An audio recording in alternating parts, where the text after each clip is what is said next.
সাইদুর আসলে বর্তমান পরিস্থিতিতে অন্তর্বর্তীকালীন বা সরকারের রূপরেখা কি হবে তা নিয়ে আসলে রাষ্ট্রপতি বৈঠক ডেকেছেন। আমরা দেখেছি যে সেনাবাহিনীর প্রধান এর আগে একবার প্রবেশ করেছিলেন, এরপর বেরিয়ে গেছেন। এর কিছুক্ষণ পর আমরা সন্ধ্যা ৬টার দিকে আমরা দেখেছি যে আহ, আহ, বৈষম্য বিরোধী ছাত্র আন্দোলনের যারা সমন্বয়ক তাদের একটি ১৩ সদস্যের প্রতিনিধি দল বঙ্গভবনে ঢুকেছে।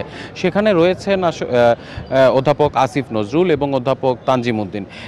আমরা ধারণা করছি বা আমরা সূত্র জানতে পেরেছি যে সন্ধ্যা ৭:৩০ নাগাদ এই বৈঠক অনুষ্ঠিত হবে সব দলের নেতাদের সাথে এবং অংশীদারদের সাথে নিয়ে। তিন বাহিনীর প্রধান এবং সেনাপ্রধান এখানে থাকবেন। তবে এখনও পর্যন্ত আমরা আসলে জানতে পারিনি যে কী ধরনের অন্তর্বর্তীকালীন সরকার হবে এবং সেই সরকারের রূপরেখা কি হবে, সেটা আসলে এখানে বৈঠক শেষ হলে জানা যাবে। আপনি জানেন যে ইতিমধ্যে দুপুরে রাষ্ট্রপতি সংসদ ভেঙে দিয়েছেন।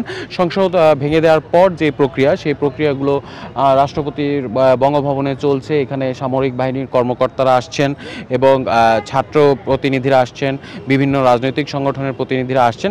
তবে আমরা পরবর্তী সিদ্ধান্ত আসলে কি হচ্ছে সেটা জানার জন্য আমাদের আরও কিছুক্ষণ সময় অতিক্রম করতে হবে। তারপর আসলে আমরা জানতে পারবো যে অন্তর্বর্তীকালীন সরকারের রূপরেখাটা আসলে কি হতে পারে এবং সেই রূপরেখা কি সেনা সমর্থিত হবে না জাতীয় ঐক্যের সরকার প্রতিষ্ঠিত হবে, সেই বিষয়ে আসলে আমরা এখনোই কিছু জানতে পারছি না।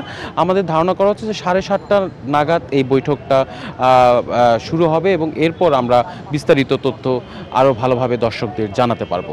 ইফতেখার, অনেক ধন্যবাদ আপনাকে বঙ্গভবন প্রাঙ্গণ থেকে সরাসরি যুক্ত হয়ে আমাদেরকে সর্বশেষ পরিস্থিতি জানানোর জন্য।